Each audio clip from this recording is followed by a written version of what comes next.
When life gives you lemon, make it lemonade.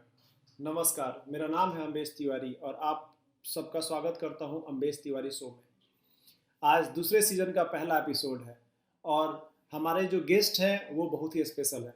उन्होंने अपनी ज़िंदगी के सबसे कठिन दिन से आज उन्होंने अपनी ज़िंदगी को अच्छा बनाया हुआ है और आइए हम जानते हैं कि उन्होंने इस ज़िंदगी में ऐसा क्या किया कि उन्होंने इस कठिन से कठिन समय को अच्छे में बदल दिया।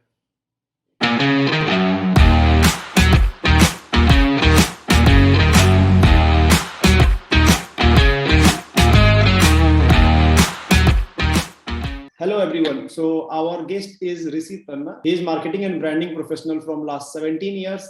So welcome Rishi and thank you very much for giving your time. Thank you for this opportunity. So Rishi first तो मैं कॉफी एंड मग को थैंक यू बोलना चाहूंगा क्योंकि उनके कारण आज हम बात कर पा रहे हैं एंड ऑन द डे जब मैंने आपसे पहली बार बात किया था उस दिन में ही मुझे ऐसा लगा था कि नहीं there is a lot to talk with you. तो मैं बात करने से पहले मैं सबसे पहले जो आपका जो फेवरेट कोट है जो मुझे हमेशा पॉइंट करता है उससे मैं डिस्कस शुरू करूंगा कि आपका जो फेवरेट कोट है life gives you lemon then make it lemonade. So can you give a brief और आप थोड़ा सा उसको एक्सप्लेन कीजिए लाइक क्या चीज है ये चीज। So let me give you this. I'll read out a quote. मैंने एक पोस्ट डाली थी ड्यूरिंग फादर्स डे जिसकी वजह से ये कोट यूज किया जा रहा है मेरी लाइफ में बहुत ज्यादा और मैं इस कोट की वजह से मुझे काफी हद तक ऐसे मौके मिल रहे हैं जहाँ पे मैं एक वीडियो पॉडकास्ट कर रहा हूँ जो बिल्कुल अनएक्सपेक्टेड था। So let me read out that post to you, just give me a sec. तो इसका बैकग्राउंड ये है कि फादर्स डे था 4-5 महीने पहले।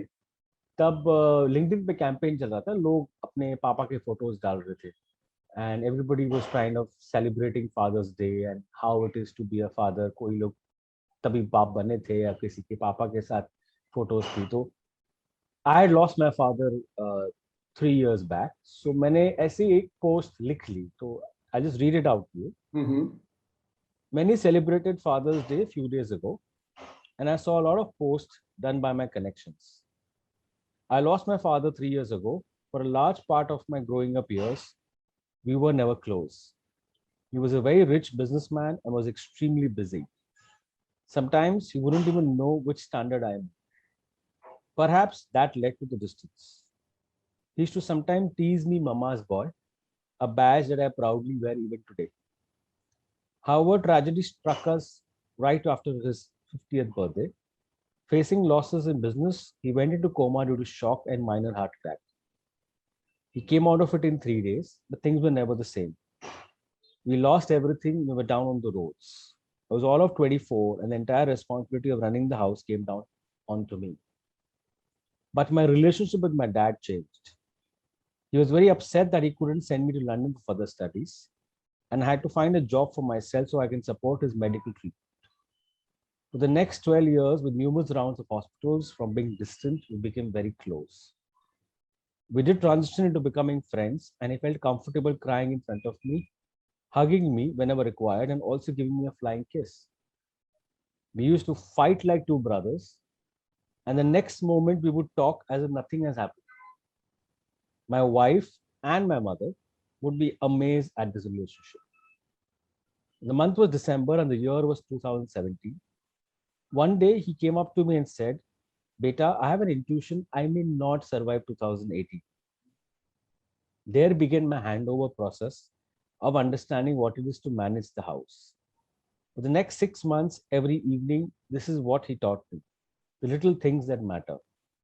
So basically, what time should I pay the gas bill? What time should I pay the light bill if I get a discount? What time I should pay the mobile bill? All of those little things that matter. Well, who do I call when there's a pipe leakage problem? Who do I call when there is a light problem? So even when he was hospitalized, he confided in me. Then when the time comes to put him on ventilator, I should say no. He told me that he's very happy that I managed to come out of the crisis and give them a home again. The time came, it was September 1st, at 10 in the morning, when doctor informed me that his pulse is declining and we need to put him on ventilator. I said, no, doctor, let him go. September 2nd is my birthday. I hope by sharing this very personal story. So basically, this is the personal story that I keep sharing, and I want to kind of tell people that life will throw lemons at you. It is the lemonade that you have to make on your own. It can be salty, it can be bitter, it can be sweet, it can be sour, but it's your lemonade, you have to drink it. So this is where my I love this quote, and I started doing these sessions. I started first with a bunch of students. उसको देखे मुझे और एक request आई जिसके लिए मैं हैदराबाद जा रहा हूँ अभी सैटरडे को. आपसे रिक्वेस्ट आई कि मुझे पॉडकास्ट करना चाहिए, एंड और एक पॉडकास्ट हो रहा है फ्राइडे को recording. So it's why I truly believe this, because हम और आप पिछले 2 साल में कोविड में बहुत से लोगों की जिंदगी में बहुत सारे लेमन्स आए. अब ये हमारा काम है, हम उस लेमन्स को कैसे ट्रीट करते हैं और कैसे हैंडल करते हैं और किस तरह से उसका लेमनेड बनाते हैं. अब वो लेमनेड हमें ही पीना है, तो बेटर है कि हम अच्छा लेमनेड बनाएं. दुखी होके किसी को कोस देख के, किसी को दोषी मान के और खराब क्यों करें जिंदगी को. कहने का तात्पर्य यही है कि when life gives you lemons, make a lemonade. So that is the reason why I have this. That was really deep. और if I will talk कि आपने मतलब अपनी पूरी की पूरी जर्नी एक पोस्ट में आपने डाल दिया. Thank you. Yeah, actually I felt that जो आपने I don't know मतलब लोग बोलते हैं ना कि लिखने से चीजें हल्की होती है या फिर लिखने से शेयर करने से. I mean, you have explained your situation in the word, and that was like, yeah. Anyway, so I मतलब आपका सारा जर्नी अगर मैं देखे ना, तो I found you very consistent. Maybe what I found is like you are very focused, and आपको शुरुआत से ही पता था कि like आपको कहाँ जाना है. I'm not sure कि आपके जर्नी में क्या था, but ये मुझे पता चला. How was your life, if we'll talk about कि आपका जो पूरा करियर अगर बात करें, ग्राफ बात करें, तो how it was? So yes, I was focused. I owe a lot to my professors in college, जिन्होंने मुझे पहले से ही बता दिया था कि किस करियर में मैं आगे बढ़ूंगा और उनके हिसाब से मैं कहाँ जाना चाहिए. So मुझे क्लियरली मेरे प्रोफेसर ने बोला था कि भैया बेटा तुम मार्केटिंग और पीआर में जाना, you will do really well there. Primarily because मैं जॉइंट फैमिली में रहता था, बहुत बड़ा घर था, बहुत सारे लोग थे, बहुत सारे कैरेक्टर्स होते थे घर में, तो उनसे संभाल के चलना, रिश्ते संभाल के चलना. Till I was 25 I was staying in a joint family which was unheard of, कि इतने बड़े होके भी आप एक जॉइंट फैमिली में रहते हो. बट मुझे बड़ा मजा आया. तो उस हिसाब से मेरा पीपल मैनेजमेंट स्किल्स काफी अच्छा रहा है, जिसके वजह से मैंने जॉब भी वही ढूंढा जहाँ पे मेरे पीपल मैनेजमेंट स्किल्स सबसे ज्यादा यूज हो. इसलिए मैंने अपने करियर की शुरुआत पीआर एजेंसी से की. Then I move to corporates, different corporates.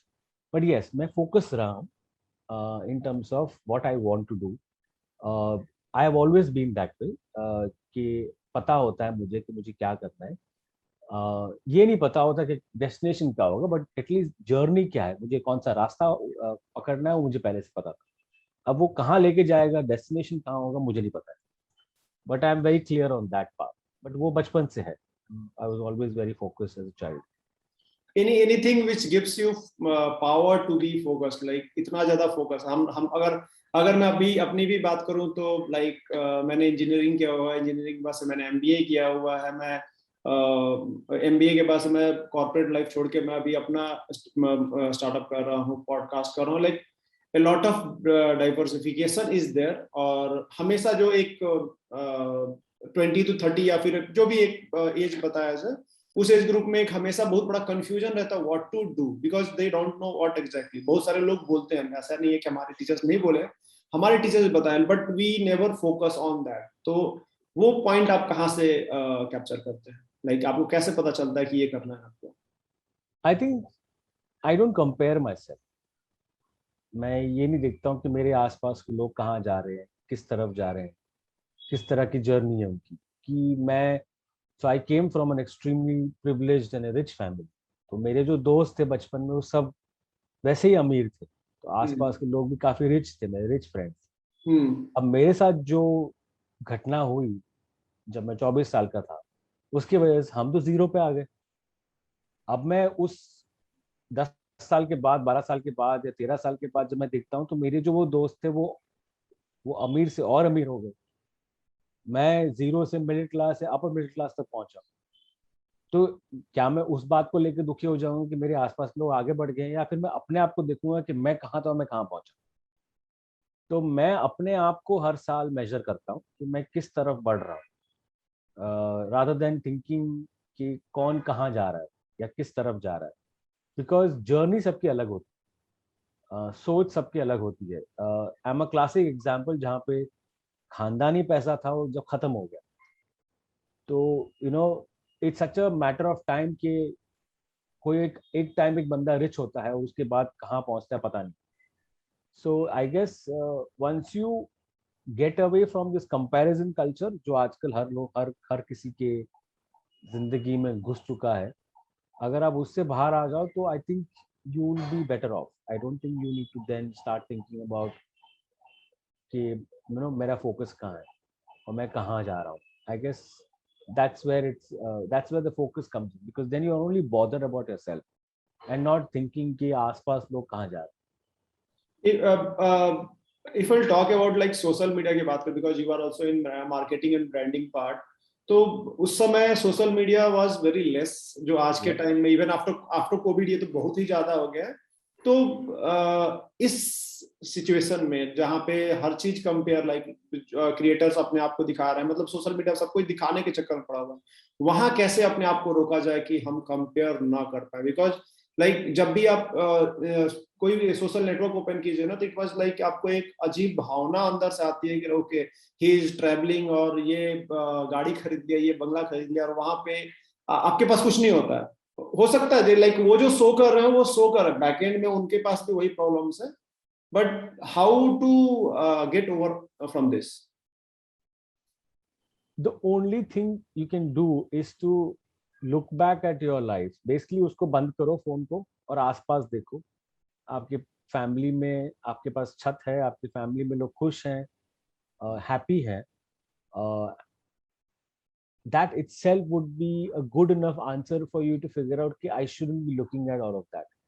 Social media बना ही उसके लिए, जहाँ पे एक तरह का दिखावा होता है, एक तरह का, and maybe people over there want to share their happiness, which is great. It's also हम पापा मम्मी के जमाने में क्या होता था, एल्बम होती थी, तो गाड़ी खरीदी तो फोटो खींचते थे, अगर टीवी आता था अच्छा या बड़ा टीवी आता था तो फोटो खींचते थे उसका और एल्बम बनाते थे। तो जब कोई घर में आता था तो हम एल्बम दिखाते। सोशल मीडिया ने उसी को ही एक बड़ा प्लेटफॉर्म दे दिया कि आप तुरंत शेयर करो और तुरंत आप लोगों से लाइक्स कमेंट्स पाओ।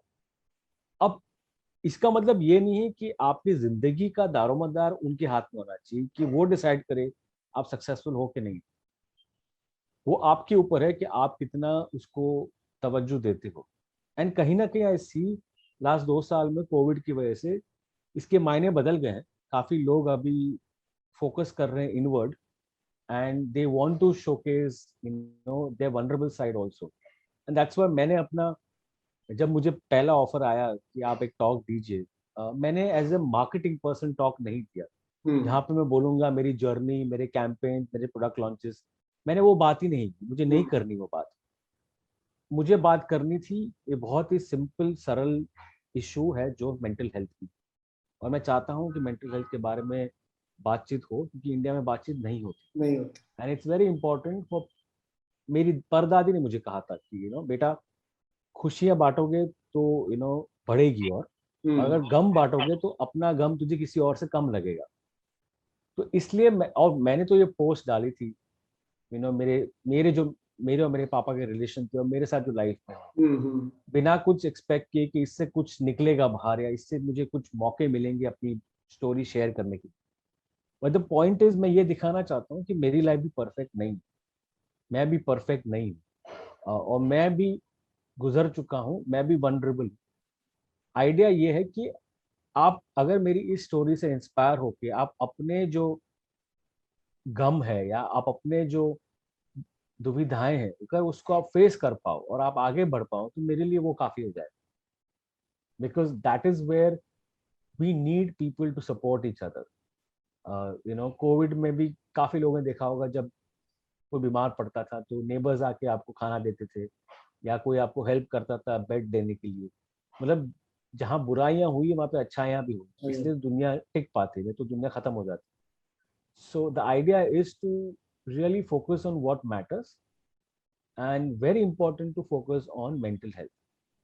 And this is what I say, I mean मेरी लाइफ की जो पैरामीटर्स होते हैं वो वही होते हैं कि आपका फिजिकल हेल्थ, आपका मेंटल हेल्थ, आपका फाइनेंशियल हेल्थ और आपका स्पिरिचुअल हेल्थ, ये चार सही जो क्वाड्रेंट्स है वो सही होने चाहिए। तो मैं हमेशा कहता हूँ yes, financial health is very important, but not at the cost of a physical health and a mental health.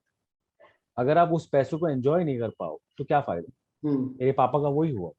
Eight 50 he went into coma, he couldn't enjoy his wealth, he made lot of money। मैं ये नहीं कह रहा उन्होंने पैसे नहीं बनाए, उन्होंने मुझे बहुत अच्छी लाइफ दी, मेरी फैमिली ने मुझे बहुत अच्छी चाइल्डहुड दिया। मतलब मैं लिटरली कहते हैं ना वो, पैसों में तोला जाता था कि हाँ चलो उसको जो चाहिए उसको दो। तो उस तरह की मेरी लाइफ थी। But did my father enjoy that wealth? No he didn't. तो वो उससे मुझे सीख मिली that yes, you have to be focus driven, and that's how the focus is there. I am driven, but the point is you shouldn't be impacted by, I can't compare myself to Mukesh Ambani। फिर तो मैं हमेशा दुखी ही रहूंगा, हर रोज मैं रोऊंगा फिर। तो you just see yourself every year have you grown in all the four quadrants of your life, and that's it, then you'll be happy। आपका आपका जो 4 क्वाड्रेंट था उसमें एक आपने मेंटल हेल्थ बताया, दूसरा फिजिकल हेल्थ बताया, फाइनेंशियल हेल्थ बताया और एक स्पिरिचुअल हेल्थ बताया। इसमें मेंटल सॉरी आई मीन एक फिजिकल हेल्थ और फाइनेंशियल हेल्थ ऑलमोस्ट सारे लोग बात करते हैं और उनको पता भी है बिकॉज ऑफ सोशल मीडिया, क्योंकि लोगों ने बहुत ओपन हो चुके हैं, बात कर रहे हैं इसके बारे में। बट अभी भी मैंने देखा हुआ लाइक जो स्पिरिचुअल हेल्थ है और जो मेंटल हेल्थ है उस पर बहुत कम बातें हो रही है। मैं मेंटल हेल्थ से शुरुआत करना चाहूंगा बिकॉज मेंटल हेल्थ मतलब लाइक अगर मैं बात करूं लोकल में, तो अगर आपको दिमाग से कोई परेशानी है सबसे पहले बोला जाता है कि तुम पागल हो, right.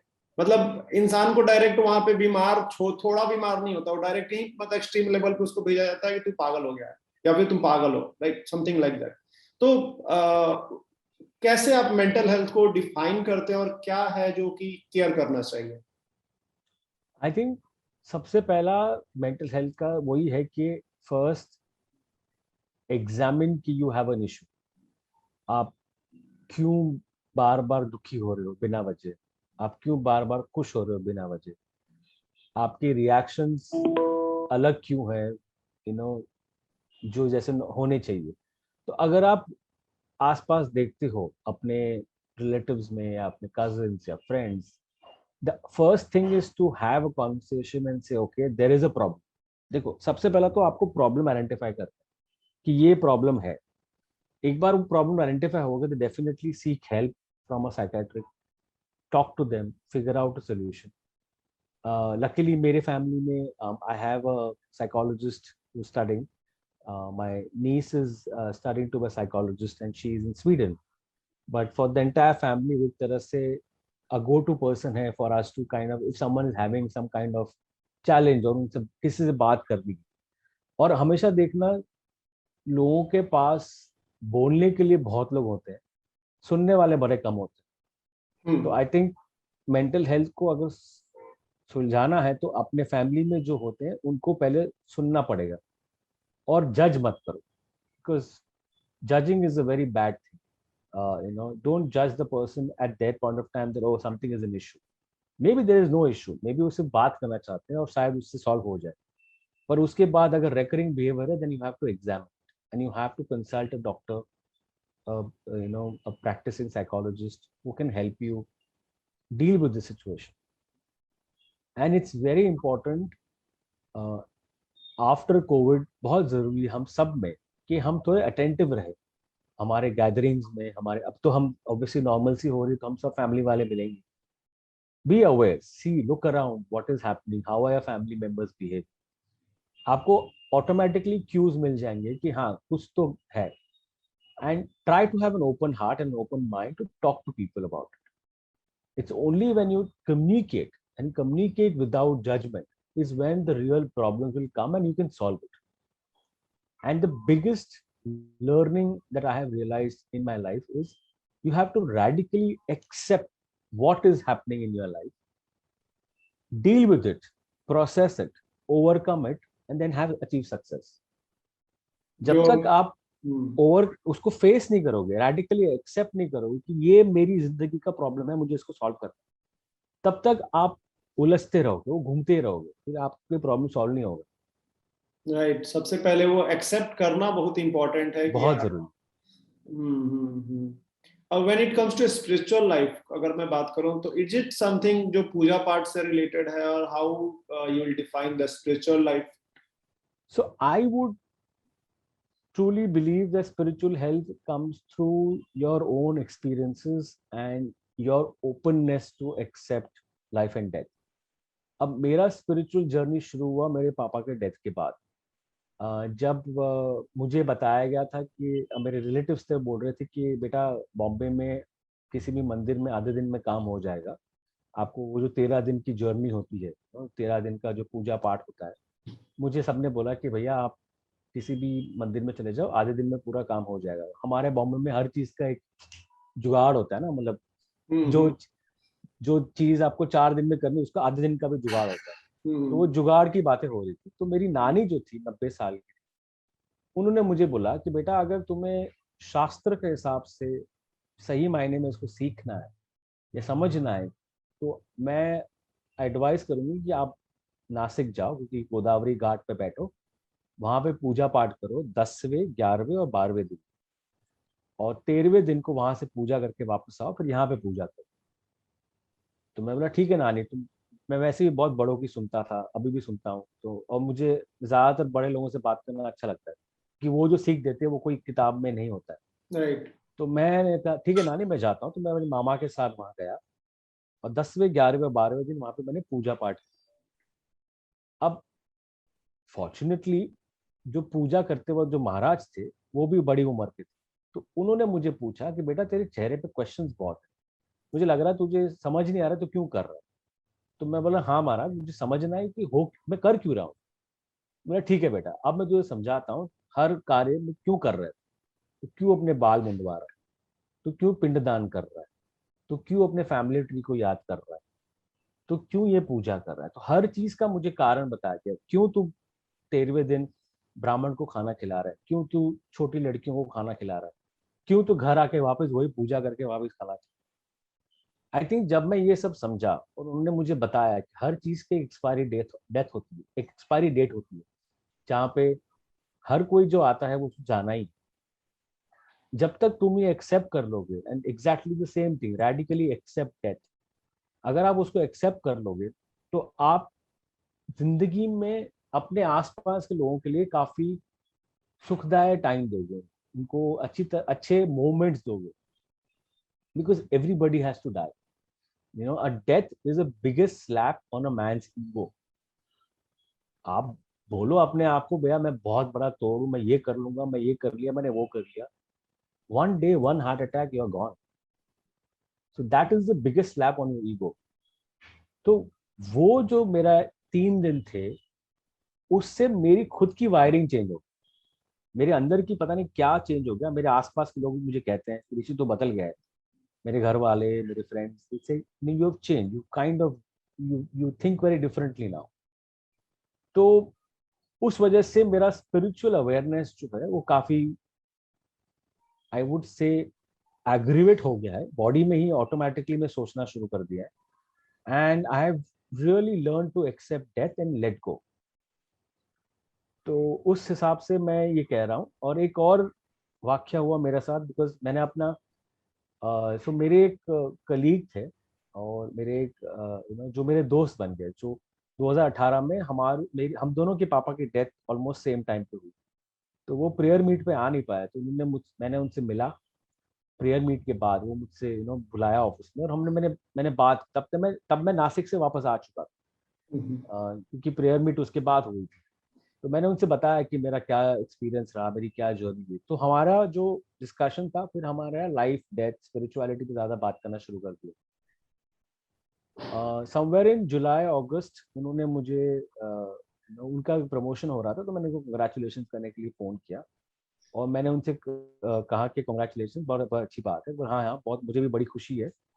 And he said to me that Rishi, एक बात तुम्हें बताना चाहता हूँ। मैं क्या? बोलता है, you are ready for the world. I said, why do you say that? He said, because you have learn to accept death and learn to let go. अब तुम्हें कुछ इम्पैक्ट नहीं करेगा life, because you are above the regular things that people experience. I said, why do you say that? बोलते, no, I feel it.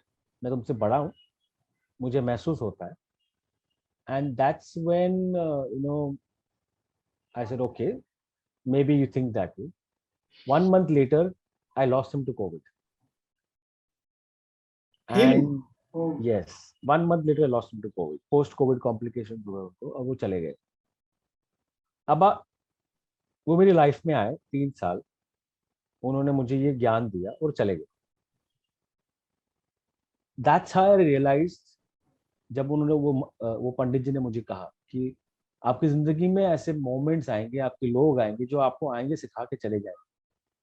अगर आप उसको accept कर लो और उसको आगे बढ़ो, तो आप जिंदगी में बहुत कुछ आगे हासिल कर पाओगे।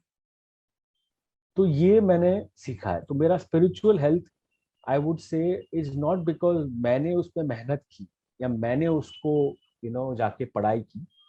मेरे साथ चीजें हुई और उसकी वजह से I realized about all of this, and I truly believe life will teach you all of this only when you are ready. तो मेरा एक दोस्त है जो माँ का लाडला है, मतलब बहुत पैसे है उसके पास। तो मुझे कह रहा था कि यार, तेरी लाइफ में ये सब हुआ है, मुझे नहीं, मुझे ये सब नहीं हुआ है, तो मुझे समझ नहीं है कि हार्डशिप्स क्या होती। तो मैंने उनको कहा कि शायद तू रेडी नहीं है हार्डशिप्स के लिए। मतलब तू टूट जाएगा, तेरे पर हार्डशिप है, इसलिए लाइफ तुझे नहीं देती, तो खुश रहे ना, किस बात का गम है तुझे? So it's, life will throw at you lemons only when the life knows and you can make a lemonade out of it. Otherwise life will not throw lemons.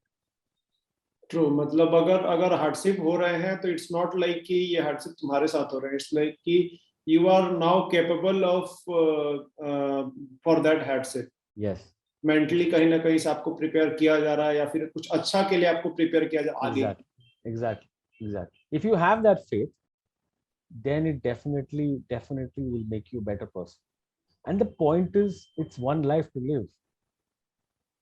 तो रो के, क्रिप करके, कंपेयर करके क्यों जीना?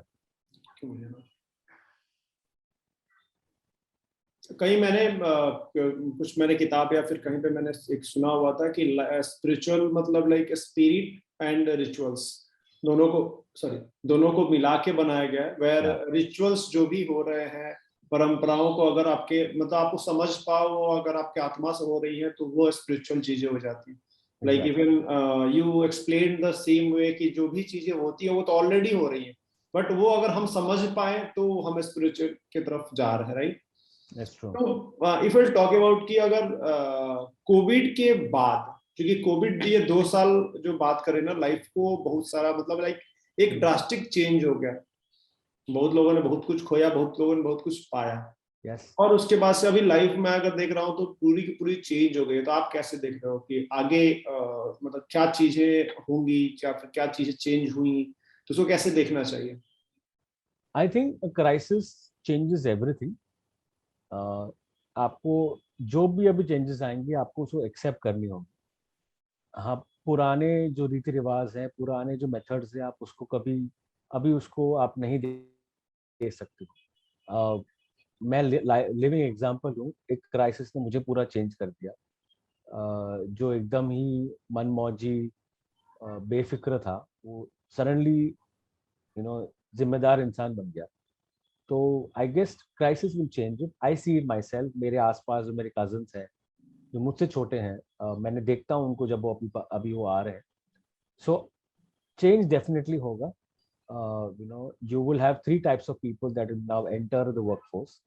You will have strivers, you will have adapters, and some people who are, thrivers. I mean, people who have survived the phase, people who have adapted, or people who have really done well for themselves. तो ये जो 3 तरह के लोग आएंगे, you know, survivors, adapters and thrivers, आपको उस तरह से उनको डील करना होगा, बिकॉज ये क्राइसिस में कुछ लोगों की करियर बहुत आगे बढ़ी और कुछ लोगों के करियर बहुत ही पीछे चले, बिकॉज ऑब्वियसली वो इंडस्ट्री इम्पैक्ट हुई। तो आप दोनों को अलग तरीके से ट्रीट करना होगा और अलग तरह से कम्युनिकेट करना होगा जब आपकी बातचीत होती है, बिकॉज दोनों का मेंटल स्पेस अलग होगा। एंड दूसरा, I think somewhere people have to be very very careful is being grateful, क्योंकि आपकी इंडस्ट्री ग्रो हुई है और आपके पास पैसा बहुत आया है, आप उस बात का घमंड नहीं कर सकती, क्योंकि एक और कोविड आएगा और जब आपकी इंडस्ट्री को इम्पैक्ट होगा तो आप नीचे आ जाओगे।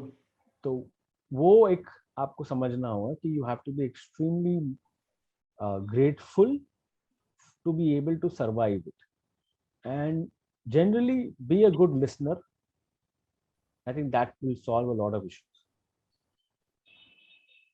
Actually, the words the meaning अगर आप देखा जाए ना, what you are telling is like every sentence have some concept in it, like कि first अगर बात कर learnings की ना, तो the first thing कि you need to accept yourself, accept your society, accept जो भी जिससे बात कर रहे हो, and then you need to behave accordingly. Exactly. Yeah. True.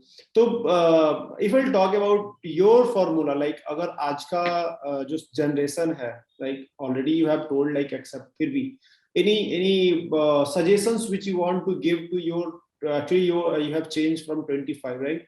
तो from 25 जिसके साथ ये हादसा भगवान ना करे किसी के साथ भी हो, but anyway जिसके साथ मतलब जो those who are living very normal life, तो उनको कैसे आगे जाना चाहिए? क्योंकि आज के टाइम में ना सारे लोग बस फाइनेंशियल हेल्थ की बात कर रहे हैं, मतलब लाइक उसके पीछे भाग रहे हैं और दिखावा, मतलब मैंने आज की जनरेशन में देखा हुआ है, जिनके पास कुछ नहीं है वो भी दिखाना चाह रहे हैं, जिनके पास है वो तो दिखा ही रहे हैं, राइट? तो how to deal, not exactly deal, but what your suggestion to them and how they can grow in their life? I think first definitely stop the comparison culture. Stop comparing yourself and stop being a victim of the comparison culture. It's very simple. The way I explained to my cousin is your birthday is your birthday, right? It's nobody else's birthday.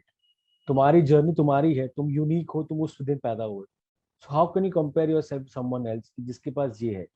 He or she is born a certain date. उनकी अलग life है, उनकी अलग जिंदगी है.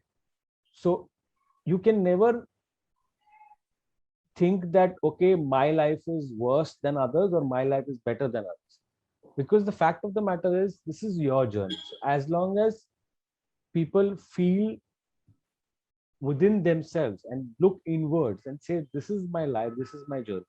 Very simple about COVID पे आप पकड़ लो, किसी से अगर आप बोलना है, कोई लोग किसी घर में बिल्कुल कोविड नहीं हुआ है, क्यों? बिकॉज शायद वो लोग अच्छा खाना खाते थे, उनकी इम्यूनिटी अच्छी थी, तो उनको कोविड हिट नहीं हुआ, तो वो निकल गए. कुछ लोगों के घर में कोविड हुआ है, could be because of any underlying health condition, could be because of low immunity, whatever it is.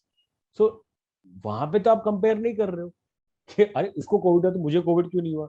मैं भी फोटो डालता इंस्टाग्राम पे कि मैं भी कोविड से जूझ रहा हूँ, तड़प रहा हूँ, वो तो आपने नहीं किया, तो दिखावे में क्यों जा रहे हो? तो that's how I dealt with my cousin, that if when he was saying कि मेरे साथ ऐसा क्यों हुआ, ये क्यों हुआ, because अभी भी उनका जॉब लगी थी, उनको इश्यूज हो रहा था. So I told him that when things go bad, तब तो हम कंपेयर नहीं करते.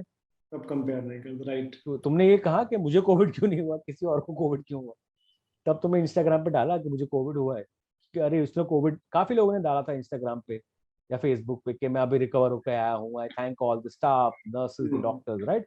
काफी लोगों ने पोस्ट डाली, लिंक्डइन पे भी काफी लोगों ने डाली थी. तब तो हम नहीं कहते कि भैया उसको कोविड हुआ, मुझे भी कोविड होना चाहिए, मैं भी डालूंगा post. It's very simple.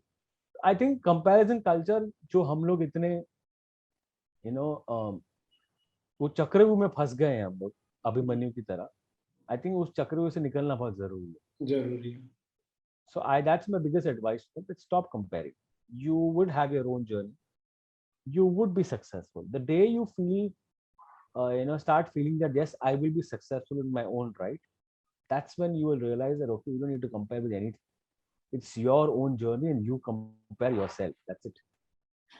There is a lot of I can talk, but we have limited time, and I'm really thankful for you for giving the time. And to be frank, मैं बताता हूँ हमारा जो podcast का मेरे questions या फिर सब कुछ डिफरेंट वे में जाना था, but when it comes to discussion ना हमने एक अलग रूट में है, like even our first talk was like same. तो आई बिलीव कि there is something which is beyond our planning. And the best part is we need to accept it and go according to it. हाँ, हमें ये नहीं है कि भाई अब होगा तो देखेंगे, अभी बैठे रहते हैं. No, we need to work, but on the same direction rather than forcing them on going on different direction, right? Exactly. And yeah, Rishi, thank you very much for being there. Thank you so much. Thank you, Ambrish. Thank you so much.